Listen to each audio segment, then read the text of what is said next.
അഡിക്ഷൻ്റെ കാര്യം പറഞ്ഞു. നമ്മളിപ്പോൾ കുട്ടികൾ അഡിക്റ്റ് ആയി കഴിഞ്ഞ് ഇനി അതിൻ്റെ ഒരു റിക്കവറി പ്രോസസ്സിലോട്ട് പോകുമ്പോൾ അതെങ്ങനെയാണെന്നുള്ളത് ഒന്ന് പറഞ്ഞു തന്നു.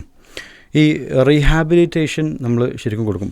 ഈ കുട്ടികൾ ഇപ്പോൾ ഒരു പാരൻ്റ് ഇപ്പം എൻ്റെ അടുത്ത് വന്നിട്ട് എൻ്റെ കുട്ടിക്ക് അവന് ഇൻ്റർനെറ്റ് ഉപയോഗം കുറേ നേരം ഉണ്ട് എന്ന് പറഞ്ഞു കഴിഞ്ഞാൽ ഞാൻ അതിന് ആദ്യം തന്നെ അവന് സോഷ്യൽ മീഡിയ അഡിക്ഷനാണ്, അവന് ഇതൊരു ഡിസോർഡർ ആയിട്ടൊന്നും നമ്മൾ ലേബിൾ ചെയ്യാൻ പാടില്ല. ആദ്യം കുട്ടിയുടെ അവസ്ഥ സ്പെസിഫിക്കലി നോക്കുക. എല്ലാ കുട്ടികളും ഒരേപോലെയല്ല. ഇപ്പോൾ ഇതൊക്കെ കേൾക്കുമ്പോൾ പല പാരൻസ് വിചാരിക്കും എൻ്റെ മോനും സോഷ്യൽ മീഡിയ അങ്ങനെ ഉപയോഗിക്കണ്ടല്ലോ, ചിലപ്പോൾ രാത്രി ഉറങ്ങാതെ ഉപയോഗിക്കണ്ടല്ലോ, അവനൊക്കെ നല്ല സോഷ്യൽ മീഡിയ അഡിക്ഷൻ ആണെന്നൊന്നും വിചാരിക്കരുത്. ഇത് ഡയഗ്നോസ് ചെയ്യപ്പെടേണ്ട ഒരു ഡിസോർഡറാണ്.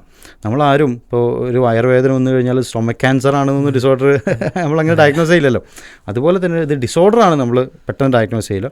അത് കുട്ടി വന്നു കഴിഞ്ഞാൽ ചില മെട്രിക്സിൻ്റെ അടിസ്ഥാനത്തിൽ നോക്കും കുട്ടി എത്രത്തോളമാണ് ഡിസ്ഫങ്ഷനലി ബാധിച്ചിട്ടുള്ളത്, എത്ര നേരമാണ് അവൻ്റെ സോഷ്യൽ മീഡിയ ഉപയോഗത്തിൻ്റെ ഡ്യൂറേഷൻ വരുന്നത്, റൈറ്റ്, എന്തൊക്കെ ഫാക്ടേഴ്സാണ് അതിൽ ഇൻവോൾവ് ആയിട്ടുള്ളത്. ചില കുട്ടികൾ കണ്ടിന്യൂസ്ലി സോഷ്യൽ മീഡിയ ഉപയോഗിക്കുന്നുണ്ടാവും, പക്ഷേ അവന് കാണുന്നത് വേറെ എന്തെങ്കിലും എഡ്യൂക്കേഷണൽ കണ്ടൻ്റ് ആയിരിക്കും. ഇപ്പോൾ എനിക്കറിയുന്ന ഒരു കുട്ടി അവന് ഈ ആനിമൽ പ്ലാന്റിങ്ങിനെ കാണാൻ ചെയ്യുക, അതാണ് അവന് ഭയങ്കര ഇഷ്ടം. ചില കുട്ടികൾ ഈ സയൻസ് ഡിസ്കവറി ചാനൽ ഉണ്ടല്ലോ, അതിലുള്ള ചില വീഡിയോസ്, ചില ആളുകൾ ഈ ഷാർക്ക് ടാങ്ക് ഉണ്ടല്ലോ, ഓരോ പ്രൊജക്റ്റുകൾ പിച്ച് ചെയ്തിട്ട്, അപ്പം ആ കുട്ടികളും നേരെ അപ്പുറത്ത് GTA Vice City 6 മണിക്കൂർ കളിക്കുന്ന കുട്ടികൾ, അല്ലെങ്കിൽ പൊണോഗ്രഫി അഡിക്ഷനിലൂടെ, അതൊക്കെ വേറെ തന്നെയാണ്. അപ്പോൾ ഇത് വലിയൊരു സ്പെക്ട്രമാണ്.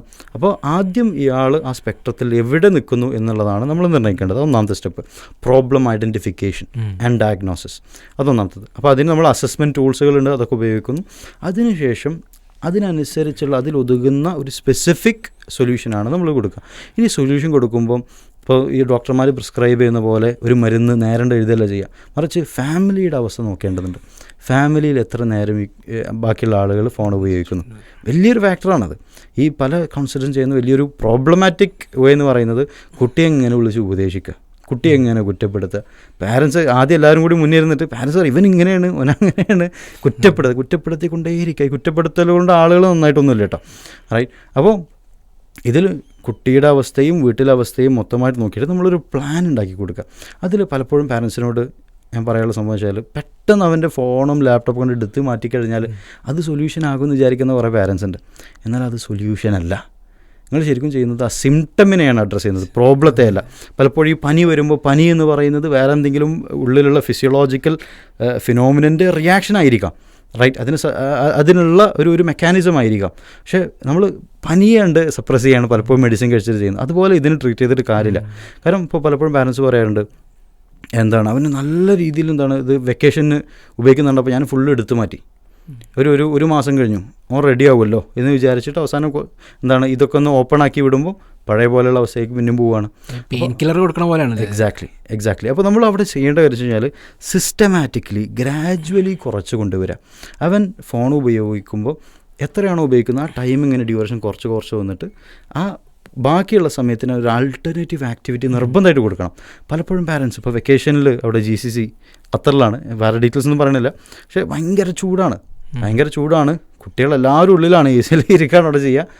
ആകെ ചെയ്യാനുള്ളത് ഫോണിൽ എന്തെങ്കിലും കളിക്കുക എന്നുള്ളതാണ്, അല്ലെങ്കിൽ TV എന്തെങ്കിലും കാണുക എന്നുള്ളത്, പ്ലേ സ്റ്റേഷൻ കളിക്കുക എന്നുള്ളതാണ്.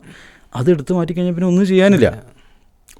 എല്ലാവരും പിന്നെ പാരൻസ് പറയുന്നത് അവനിങ്ങനെ ഉറങ്ങും, രാവിലെ എണീച്ച് കഴിഞ്ഞാൽ വെറുതെ ഭക്ഷണം കഴിക്കുന്നു, പിന്നെ സോഫ്റ്റ്മേലാണ്ട് കിടക്കുന്നു, ബോൾ എടുത്തിട്ട് ചുമരുമൊക്കെ ഇങ്ങനെ എറിഞ്ഞ് വരും, 4-5 മണിക്കൂർ ഇങ്ങനെ എറിഞ്ഞ് കളിക്കുന്നു. അപ്പോൾ അതൊക്കെ വോയിഡ് ഉണ്ടാക്കുകയാണ് ചെയ്യുക, റൈറ്റ്. ഒന്നും ചെയ്യാനില്ല. ബോർഡം എന്ന് പറയുന്നത് ശരിക്കും ഒരു വളരെ പ്രോബ്ലമാറ്റിക് ആയിട്ടുള്ള കാര്യമാണ്. അത് ചിലപ്പോൾ അതിനേക്കാൾ മോശമായിട്ടുള്ള അവസ്ഥയിൽ കുട്ടികൾ പോകാം. അപ്പം ഈ സോഷ്യൽ മീഡിയ ഉപയോഗം കുറഞ്ഞു വരുന്നതിനെ സംബന്ധിച്ച് അതേ ഒരു കോറിലേഷനലി നമ്മൾ എന്ത് ചെയ്യണം, ഒരു ആൾട്ടർനേറ്റീവ് ആക്ടിവിറ്റി കൊടുക്കണം. അത് കുട്ടിക്ക് എൻജോയബിൾ ആയിട്ടുള്ള ആക്ടിവിറ്റി ആയിരിക്കണം. പാരൻസും കൂടി ഇൻവോൾവ് ആകാൻ ശ്രമിക്കുക. എന്നിട്ട് ഇത് സോഷ്യൽ മീഡിയ കുറച്ച് മറ്റേത് കൂട്ടി ഇങ്ങനെ കൊണ്ടുവരിക.